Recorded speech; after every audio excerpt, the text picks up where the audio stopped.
নমস্কার, শুনছেন গল্পডিয়ান।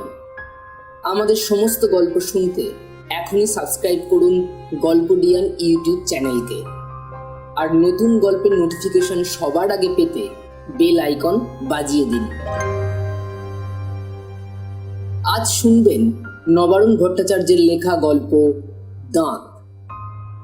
মহাশ্বেতা দেবী ও বিজন ভট্টাচার্যের একমাত্র পুত্র নবারুণ ভট্টাচার্যের জন্ম 23শে জুন 1948, প্রয়াণ 31শে জুলাই 2014। লেখকের কথায়, গোলকায়নের অশুভ আবর্তের আবহাওয়ায় অঙ্গীকারের ফলায় সহজে সুখী মরচে ধরে। লেখক হিসাবে সেটা আমার কাছে গোল্লায় যাওয়া, অথচ কর্মসূচিতে ছিল কেল্লা দখল। এই সতর্ক চেতনা থেকেই একে একে তাঁর কলমে জন্ম নিয়েছে এই মৃত্যু উপত্যকা আমার দেশ না, হারবার্ট, কাঙাল মালসাট, খেলনানগর, হালাল ঝান্ডা, থ্যাতারুর মতন একাধিক বিস্ফোরণ। নবারুণ ভট্টাচার্য সারা জীবনে সাহিত্য একাডেমি, বঙ্কিম পুরস্কার ও নরসিংহ দাস পুরস্কারের মতো সম্মাননায় ভূষিত হয়েছেন। তার রচনায় সমৃদ্ধ হয়েছে বাংলা নাট্য জগৎ থেকে চলচ্চিত্র জগৎ। আজ গল্প পাঠে শুভ্রাংশু, অনিরুদ্ধ, অর্ণব, জয়ন্ত ও সংগ্রামিকা। পোস্টার ও ক্যালিগ্রাফি শুভম। সামগ্রিক সম্পাদনা, আবহ মিক্সিং ও পরিচালনায় আমি শুভ্রাংশু। শুনতে থাকুন গল্প দাঁত।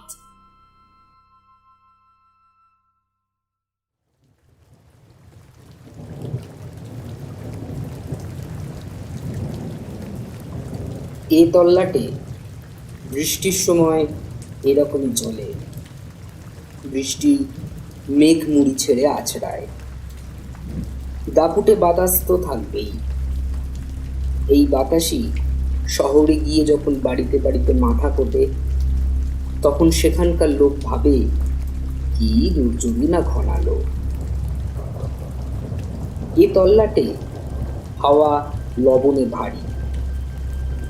লোহা লক্করের ধপ মরচেতে মেরে দেয়, কাঠ খায়।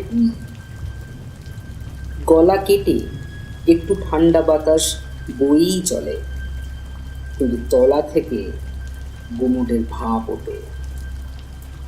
গোসাপ, চৌসাপা, কাঁকড়া, শামুক, সাপ ঘুরঘুরে, সবাই সরে নড়ে। আগাছা, ঘেঁচু কচুর দিকে নজর রাখলে এ সবই জানা যায়। দাম ডাক্তারের ঢেউ খেলানো টিন, কাঠ আর খুঁটির বাড়িটা অযত্নে লেবেল হারিয়েছে। ডান দিকে টাল। বাদলের ছেলের প্লাস্টিকের বল একদিকে গড়ায়, তারপর থেমে থাকে। ছেলেটা উল্টো দিকে বলটা ছুঁড়ে দিলে ঠিক গড়িয়ে গড়িয়ে ফিরে আসে। ছোট আলমারিটার পাল্লা একটা খুলে গেছে। ভেতরে কয়েকটা বাঁধানো দাঁতের বাটি, কলাই করা বাটি, প্যান, বড় একটা নীল শিশি, মাঝারি ও ছোট অনেক শিশি, একটা বড় টর্চ, ছোট বড় দাঁত ওপড়ানো সাঁড়াশি, খোলা অনেকটা তুলো যা হলদেটে হয়ে গেছে। এই সব আর কি। দাম ডাক্তার জানলার কাছে হাতলোলা চেয়ারটা টেনে নিয়ে গতকালের বর্তমান পড়ছিল। বাদলের ছেলে কাঠের মেঝেতে বল গড়ায়। এমন সময় দরজায় মানুষের ধাক্কা দেওয়ার শব্দ হলো। হাওয়াতেও ধাক্কা দেয়, তবে তফাৎ ধরা পড়ে। শেকল নামিয়ে দরজা খুলতে যাকে দাঁত বার করা ভূত বলে মনে হয়, সে থানার কনস্টেবল একরাম, বর্ষাতে পড়া, হাতে ছাতাও আছে। বাঁ হাতে বড় বাজারের ব্যাগ, তার থেকে একটা বিরাট গর্ভমোচার কিছুটা বেরিয়ে পড়েছে। আরও মাল আছে। সেলাম আলাইকুম ডাক্তারবাবু। বড়বাবুর মেসেজ, যেতে বলল। কি মেসেজ? বড়বাবু তো কলকাতায় দাঁত বাঁধিয়েছিলেন, তা সে দাঁত এখনো জব্দ হয়নি। কাল হাড় কামড়াতে যেয়ে লেগেছে, খুব ব্যথা। ও বেলা মানে বৈকালের পরে একটু আপনার কাছে আসবেন। আমি কি করব? যেখানে বাঁধিয়েছেন সেখানে গেলে না ঠিক পরামর্শ হবে? আগে এখন খুব কাজের চাপ, এ বেলা ও বেলা মার্ডার, তারপর আপনার ওই বাংলাদেশের সব ডাকাত ট্রলারে হানা দিচ্ছে, ঘন ঘন ফোন। তা তোমার বড়বাবুর কাজটা কি? খুনেদের ধরা না বাঁচানো? সে আমি যৎ সামান্য লোক হয়ে কি বলবো বলুন, দেখছেন তো সবই। না, কিচ্ছু দেখছি না, দেখা ছেড়ে দিয়েছি।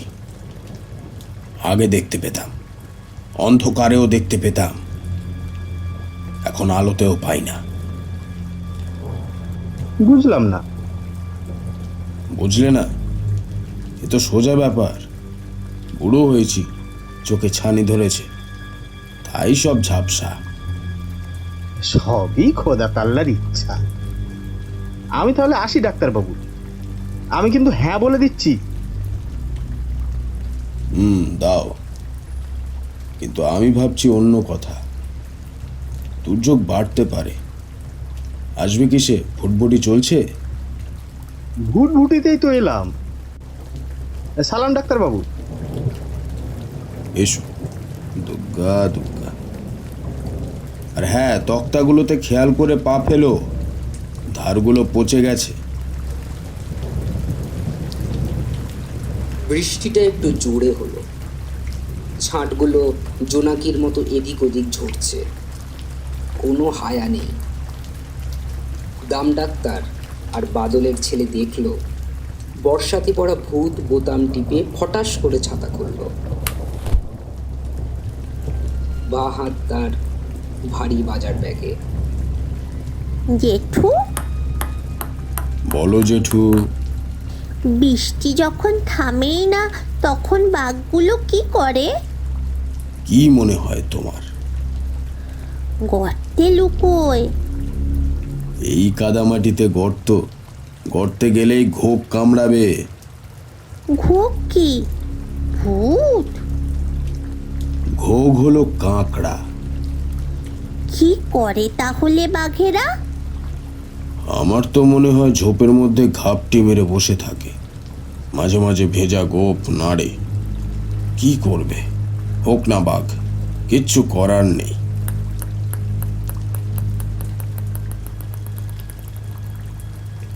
দাম ডাক্তারের বাড্ডার সঙ্গে চারপাশে অল্প জমি আছে, মনসা গাছের বেড়া, মাঝে মাঝে লঙ্কা জবাও আছে, ডাল পুঁতে দিলেই হলো। আর আছে বেহায়া গাছ, লাগাবারও দরকার হয় না, গোড়াটা খুব মজবুত। একটু বড় হলেই ডালগুলো কোমর ভেঙে এদিক সেদিক হেলে পড়ে। এই জমির ওপরেই দাঁড়িয়ে রয়েছে বাদলের মোটর সাইকেলের অবশেষ বা ফসিল। দুটো চাকাই মাটিতে ঢুকে গেছে, আলোর কাঁচটা চৌচির, গা বেয়ে লতানো আগাছা উঠেছে, দুপাশে হ্যান্ডেল থেকে ঝুলছে, মাটি থেকে উঠে ফের মাটির দিকে। বাদলের বউয়ের পেট তখন খুব ভারী। শামুক খোলা বোঝাই নৌকোতে বসে দাম ডাক্তারকে কানা নদী আড়াআড়ি পাড়ি দিয়ে যেতে হয়েছিল বাদলের লাশ শনাক্ত করতে। এ তল্লাটে লাশ মানে প্রায়শই ধর, আর এত তাড়াতাড়ি পচে ফুলে যায় যে চেনা কঠিন। মোটর সাইকেলটাও পুঁতে দিয়েছিল ওরা। আপনি কাউকে সন্দেহ করেন? করি। নাম বলুন। নাম বলে কি হবে? উঠে যাওয়ার ক্ষমতা থাকলে বলতাম। ওর বউটার 9 মাস চলছে। আপনার ভাইয়ের ক্রিমিনাল রেকর্ড আছে, জানেন? হ্যাঁ জানি। শিল্ড খেলায় মারপিটের কেস, পুরোটাই সাজানো। পুলিশের রেকর্ড কিন্তু তা বলছে না। সে তো বলবেই না, মানে? মানে বড়বাবু, আমি জানি, আপনি জানেন, এ তামাম তল্লাটের মানুষও জানে। কেন? শুনেছি তো আপনি টুকটাক করেন। বের করতে পারছেন না খুনিকে? হ্যাঁ, পারছি। আর পারছি বলেই তো কিছু বলতে পারছি না। দেখুন, হাতে যে মাথা কাটলো সেটার থেকেও বড় কথা হলো কার কথায় মাথা কাটা হলো। আর তার চেয়েও বড় কথা হলো আসলে অর্ডারটা দিয়েছিল কে। এটুকু আন্দাজ করতে তুকতাকের দরকার হয় না। বড়বাবু তখন এই বড়বাবুর আগের জন, তারপরেই এই বড়বাবু। ওই বড়বাবু পরে কুলতুতে সুইসাইড করে। চেয়ারে বসে মিহিদানা সায়ানাইডে মেখে খেয়েছিল, ওইভাবেই বসেছিল মরা।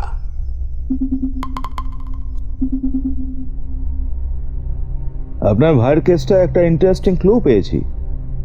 কি? শুনলে আপনার ভালো লাগবে না। যেমন? ট্রলারে জেলেতে জল ছেড়ে, গোটা দুনিয়াতেই ছেড়ে। আপনার ভাই করতো এনজিওর কাজ। সে বলতো ট্রলারের মালিকদের কাছ থেকে কেন জেলেরা ক্ষতিপূরণ পাবে না। শুধু বলেইনি, আদায়ও করেছিল। হ্যাঁ, কত টাকা আদায় হতো আর কত টাকা জেলেরা পেত তার কোনো হিসাব নেই। অসম্ভব। কিছুই অসম্ভব নয় ডাক্তার দাম। ওই জেলে নৌকাগুলোকে স্মাগলিং এর কাজে লাগানো হতো। বলুন না এটাও অসম্ভব? এসব বানানো মিথ্যে কথা। থামুন। কেউ স্মাগলারদের সঙ্গে কারবার করতে গিয়ে মার্ডার হবে, আর আপনারা ইচ্ছে মতন তাকে নিয়ে একটা পলিটিক্যাল স্টোরি বানাবেন।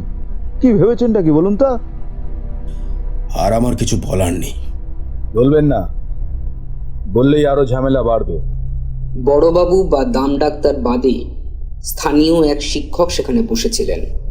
তিনি বলেছিলেন, তাই না বলেছে, ঘুরতে গেলাম কেঁচো, বেরিয়ে পড়লো ঘুরঘুরে।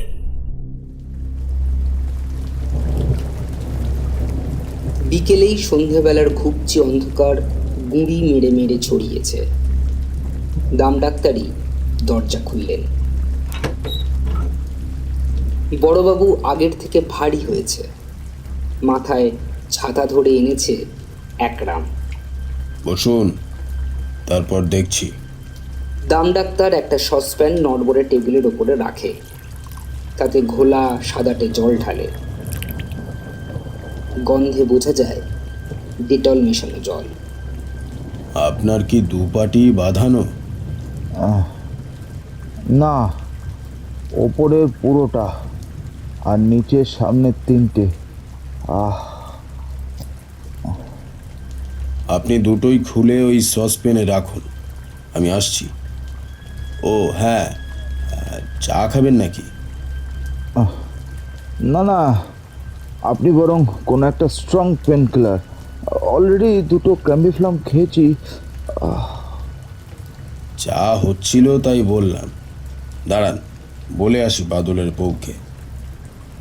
দাম ডাক্তার চলে যেতে বড়বাবু দু পাটি সসপ্যানে রাখে। ওপরের পাটির দাঁতটা না থাকায় মুখটা চুপসে গেছে। গন্ধেতে মনে হচ্ছে দেতল। এসফেটস না হয়ে যায়। একরাম হাসে। এস জানো তো, হলেই খাতা। কোনো ট্রিটমেন্ট নেই। যন্ত্রগুলো দেখেছো? কবেকার কেউ জানে না। হয়তো ক্যানিংয়ের দাঁত তোলা হয়েছিল। ক্যানিংয়ের দাঁত তোলার সৌভাগ্য হলে কিছু ভালো যন্ত্রপাতি, নিদেন পক্ষে একটা চেয়ার কিনতে পারতাম। ভালো বলেছেন। বড়বাবু একটু অপ্রস্তুত হয়ে পড়ে, কারণ কথাটার খেই ধরেই দাম ডাক্তার ঢোকে। হাতে এক গ্লাস জল। দাম ডাক্তার এগিয়ে দেন গ্লাসটা। কুলকুচি করে বাইরে ফেলে আসুন, ভয়ের কিছু নেই। সেদ্ধ জলে নুন মেশানো। বড়বাবু ফের এসে বসতে দাম ডাক্তার তাকে হাঁ করতে বলে। নিন, হা করুন। হা। হ্যাঁ হ্যাঁ নিচের দাঁতগুলোর দুটো সিল করা, নিকোটিনের ছাপ। দাম ডাক্তার একবারই ব্যথার জায়গায় আঙুল দেয়। এখানে লাগছে তো। শক্ত কিছু কামড়েছিলেন? হ্যাঁ হ্যাঁ দাম ডাক্তার আঙুল বের করে গেলাসের জলে হাত ধুয়ে মেঝেতেই ফেলে। মুরগির পা ফা কিছু? না, তবে পাথর চাপের হাত। ভুল করেছেন। গোড়ার দিকে নরম খাবার খেতে হয়, ছোট ছোট টুকরোয়। ফ্রন্টাল বাইট অ্যাভয়েড করবেন। যত ভালো জায়গা থেকেই বাঁধান, রপ্ত হওয়ার টাইমটা তো দিতে হবে। নিন, এবার দাঁতগুলো পরে ফেলুন। দাম ডাক্তার ফের বড়বাবুর মুখে আঙুল ঢোকায়। কামড়ান, হ্যাঁ জোরে কামড়ান। হ্যাঁ এর লাগছে তো? লাগবেই। এবারে উপরের পাটিটা খুলুন। ডিটল জলে পাটিটি ডুবিয়ে তোলে দাম ডাক্তার। বাদলের বউ চা নিয়ে ঢোকে, 2 কাপ রেখে চলে যায়। মনে হয় একটা পয়েন্টে একটু ঘষে দিতে হবে। এখন কাজ চালানো গোছের হবে, পরে কলকাতায় গিয়ে দেখিয়ে নেবেন। দাঁত নিয়ে দাম ডাক্তার ভেতরে চলে যায়। ওরা চা খায়। ঠিক জায়গাটা ফার্স্ট টাইমেই ধরে নিল। কতদিনের ডাক্তার, দেখলেই সাইজ করে ফেলে। সেই তো। বৃষ্টিটা একটু থেমেছিল। বাইরে বৃষ্টিটা ফের শুরু হলো। ছাদের টিনে বৃষ্টি ছোট ছোট পা ফেলে হাঁটছে।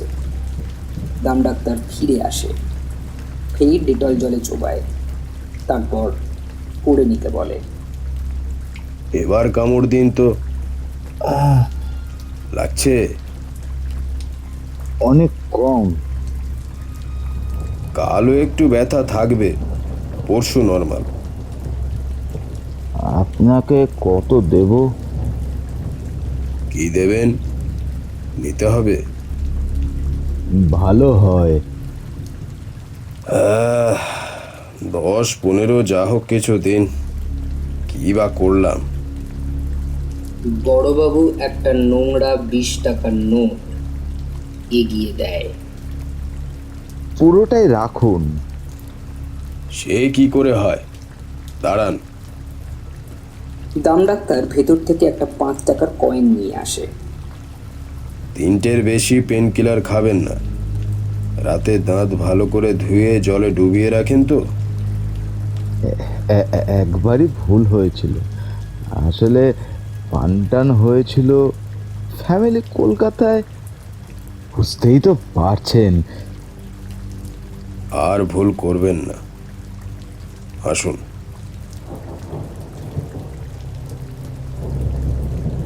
এর পরের দিন বড়বাবু বেশ হাসি খুশি ছিলেন। ব্যথা কমে প্রায় নেই হয়ে গিয়েছিল। তারপর দিন সকাল। ভেতর থেকে দরজা বন্ধ, মশারি গোঁজা। বেলা অবধি বড়বাবুর কোনো সাড়া নেই। আরে ও বড়বাবু, আরে দরজা খুলুন বড়বাবু। এই কতক্ষণ ঘুমোবে না? কি হলো? এত বেলা হয়ে গেল, স্যার তো এখনো দরজা খুলছে না। স্যার, কি হলো, ঘুমোচ্ছেন স্যার, নাকি? আপনি বড়বাবু, আপনি এখনো ঘুমোচ্ছেন? স্যার, খুলুন। স্যার, আরে, বেলা হয়ে গেছে স্যার। দরজা এই, খুলুন। দরজা খুলছে না কেন? স্যার, স্যার, দরজা খুলুন স্যার। তারপর দরজা ধাক্কানোই সার হলো। শেষে ভাঙতে হলো। স্যার, দরজা খুলুন। এই এই ভাঙো ভাঙো ভাঙো, দরজা ভাঙো। স্যার, দরজা খুলছে না, টেনশন হচ্ছে। ভাঙো ভাঙো স্যার। কি হলো, স্যার, ঘুমোচ্ছেন নাকি? স্যার, স্যার, এই ভাঙো ভাঙো। হাই, এই, এই। দেখা গেল বিছানা রক্তে ভাসাভাসি। চাদর বালিশ যেভাবে ওলটপালট, তাতে মনে হবে ধস্তাধস্তি হয়েছিল। মশারিটা কিন্তু নিটোল। আর গলায় ওপরের পাটি আর তলায় 3টে দাঁত কামড়ানোর ক্ষত। টেবিলের ওপর একটা বাটিতে লালচে ঘোলা জলে উপরের পাটি আর তলার 3টে দাঁত ডোবানো ছিল। কেন? শুনেছি তো আপনি তো ত্যাগ করেন, বের করতে পারছেন না খনিকে। কি করে তাহলে বাঘেরা? আমার তো মনে হয় ঝোপের মধ্যে ঘাপটি মেরে বসে থাকে, মাঝে মাঝে ভেজা গোপ নাড়ে। লাশ, বাটিতে ডোবানো দাঁত সবই কলকাতায় পাঠানো হয়, কিন্তু যতদূর জানা গেছে তদন্ত আর এগোচ্ছে না।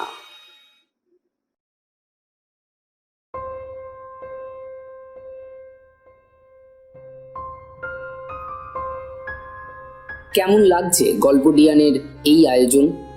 কমেন্ট সেকশনে অবশ্যই জানাবেন।